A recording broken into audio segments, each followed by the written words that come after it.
एक छोटे से शहर में एक साधारण सा घर था। उस घर में 3 बच्चे थे। सबसे बड़ी बेटी घर की शान थी, सबसे छोटा बेटा घर की जान, और बीच वाली बेटी जैसे घर का साया, जिसका होना जरूरी था लेकिन जिसका नाम कम ही लिया जाता था। उसका नाम था काव्या। काव्या बचपन से ही सब समझती थी। उसे पता था कब चुप रहना है, कब जिम्मेदारी उठानी है और कब अपने आंसू खुद ही पोंछ लेने हैं। माँ अक्सर कहती, काव्या तुम तो समझदार हो, और यही शब्द उसकी जिंदगी का नियम बन गया। सबसे बड़ी बहन को अच्छे कपड़े, अच्छे मौके और खुली आज़ादी मिली। छोटे भाई को लाड़ प्यार और गलतियों की माफ़ी, लेकिन काव्या को मिला सिर्फ एडजस्ट करना। स्कूल में काव्या बहुत होशियार थी। टीचर उसकी तारीफ करते थे, लेकिन घर में उसकी मेहनत बस एक लाइन में सिमट जाती, ठीक है अब घर का काम भी देख लेना। जब उसने पहली बार कहा कि उसे डॉक्टर बनना है तो सब हंस दिए, बोले पहले घर संभालना सीखो, सपने बाद में देखना। उस दिन काव्या ने कुछ नहीं कहा, बस अपने सपने को दिल के अंदर और गहरा छुपा लिया।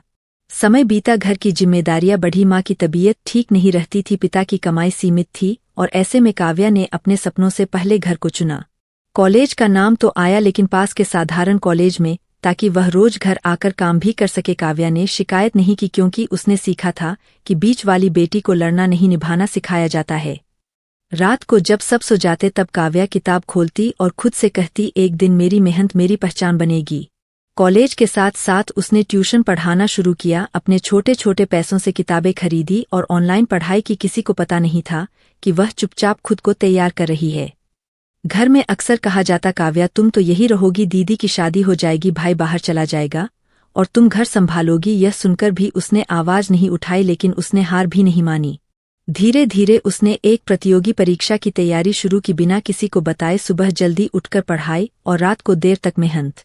पहली बार असफल हुई तो रोई जरूर, लेकिन रुकी नहीं। दूसरी बार भी नाकामयाबी मिली, तब घर वालों ने कहा, छोड़ दो, ये सब तुम्हारे बस का नहीं। काव्या ने पहली बार मन ही मन कहा, नहीं ये मेरे ही बस का है। तीसरी बार जब रिजल्ट आया तो काव्या का नाम चयन सूची में था। उस दिन घर में सन्नाटा था। वही बीच वाली बेटी जिसने कभी ज्यादा मांगा नहीं, आज सबसे बड़ी खबर लेकर खड़ी थी। माँ की आंखों में गर्व था, पिता की चुप्पी में खुशी और भाई बहन के चेहरे पर हैरानी। नौकरी लगने के बाद काव्या ने घर बदला, हालात बदले, लेकिन अपना स्वभाव नहीं बदला। उसने जिम्मेदारियां भी निभाई और अपने सपनों को भी जिया। अब जब घर में कोई फैसला होता है तो काव्या से पूछा जाता है। अब उसकी बात सिर्फ सुनी नहीं जाती, मानी जाती है। काव्या आज भी वही बीच वाली बेटी है, लेकिन अब उसकी पहचान किसी के बीच में नहीं बल्कि अपने दम पर बनी है। सीख, घर की बीच वाली बेटी अक्सर सबसे ज्यादा सहती है, लेकिन अगर वह खुद पर भरोसा रखे तो वही सबसे मजबूत बनकर सामने आती है। उसकी खामोशी उसकी कमजोरी नहीं, उसकी ताकत होती है।